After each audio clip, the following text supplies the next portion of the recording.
আর সামনে যে নিউক্লিয়ার যুদ্ধ হতে যাচ্ছে আল্লাহু আলাম কবে হবে, এবং এটা হইলে যে কি হবে পৃথিবীর অবস্থা আল্লাহই ভালো জানে। এমন নিউক্লিয়ার ওয়েপেন্স আছে যেটা আসমানে যদি বিস্ফোরণ ঘটানো হয় তাহলে ওই দেশের সমস্ত ইলেকট্রনিক জিনিসগুলো নষ্ট হয়ে যাবে। বুঝতে পারেন এই কথা? বোম মারতে হবে না পৃথিবীতে, মাটিতে বোমটা মারতে হবে না, আসমানে বিস্ফোরণ করে দিবে, তাতে আপনার পুরো দেশের যত ইলেকট্রনিক ডিভাইস আছে সব ড্যামেজ। এটা এই যুগ। ওই হিরোশিমা নাগাসাকির কথা মনে আছে? কি হয়েছিল ওখানে বলেন? দুইটা বোম ফেলা হয়েছিল, পারমাণবিক বোমা। কে ফেলেছিল? কে ফেলেছিল? আমেরিকা। আচ্ছা, ওই বোম দুটার নাম কি? হ্যাঁ, এই তো জানেন, লিটল বয় আর ফ্যাট ম্যান। ওই দুইটা বোম পড়ে যে কোটি কোটি মানুষ মারা গেল, এখন পর্যন্ত জাপানের মানুষ তার তেজস্ক্রিয়তায় ভোগে। এখনকার পারমাণবিক ওয়েপেন্সগুলো তার চেয়ে অনেক অনেক অনেক বেশি শক্তিশালী, হাজার লক্ষ গুণ বেশি শক্তিশালী হতে পারে। রাশিয়ার কাছে এমন সুপারসনিক মিসাইলস আছে, নিউক্লিয়ার মিসাইলস, যেগুলো শব্দের গতিবেগের চাইতেও 10 গুণ বেশি যেতে পারে। শব্দের গতিবেগ কত হার্টস বলো? তোমার সায়েন্সে পড়ো নাই?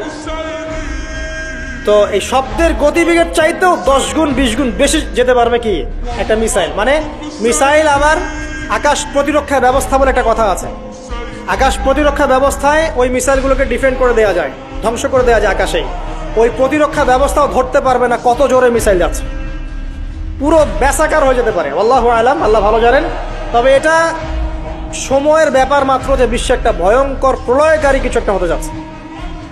বলবো যে ভবিষ্যৎবাণী করে বেড়াচ্ছে। ভবিষ্যৎবাণী করি নাই, আপনার বর্তমান সম্পর্কে জ্ঞান নাই বলেই বর্তমানকে আপনার ভবিষ্যৎ মনে হয়। বর্তমান সম্পর্কে আপনি অজ্ঞ বলেই বর্তমানের জ্ঞানটাকে আপনার কাছে ভবিষ্যৎ মনে হচ্ছে। বর্তমান সম্পর্কে জ্ঞান অর্জন করেন, দেখবেন সঠিক বুঝতে পারবেন।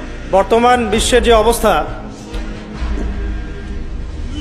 পুরো বিশ্বের প্রায় প্রতিটা রাষ্ট্রই আসন্ন বিপদের সম্মুখীন। এগুলো দেখার জন্য এক চোখ যথেষ্ট না। শুধু কোরআন এবং সুন্নাহ প্রোটেস্ট্যান্ট ভার্সনে পড়ে গেলেই কেউ দেখতে পারবে এমন নয়। এগুলো দেখা এবং বোঝার জন্য আল্লাহর নূর দরকার। কি দরকার? আল্লাহ পাকের নূর দরকার।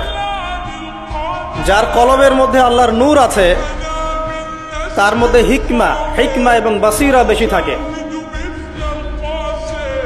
যার মধ্যে কোরআন সুন্নাহর জ্ঞানের পাশাপাশি সমসাময়িক বিষয়গুলোর জ্ঞান আছে, এবং এই সব জ্ঞান অর্জন করার পরে যে ব্যক্তি বিনয়ী অহংকারী নয়, এবং যে ব্যক্তি এই জ্ঞান অনুযায়ী আমল করে এবং এই জ্ঞানটাকে বর্তমান প্রেক্ষাপটের সাথে মেলানোর চেষ্টা করে এবং সেজদায় পড়ে পড়ে আল্লাহর কাছে দোয়া করে, আল্লাহ আমাকে হেদায়েত দান করো, আল্লাহ আমাকে বাসিরা দান করো, আল্লাহ আমাকে দূরদর্শিতা দান করো, ইনশাআল্লাহ তাআলা আল্লাহ পাক তার কলবে তার নূর নাজিল করবে ইনশাআল্লাহ। আল্লাহ রাব্বুল আলামিনের নূর ছাড়া এই বিশ্বকে আপনি বুঝতে পারবেন না, চিনতে পারবেন না।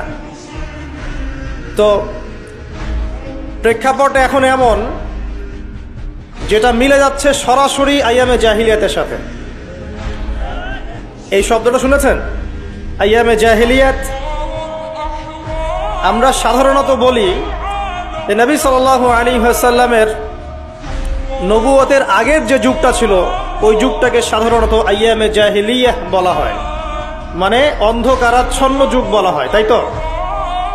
কেন বলা হয়? এটা কি ভালো প্রশ্ন না? কি কারণে ওই সমাজের মানুষগুলোকে আমরা জাহেল বলি?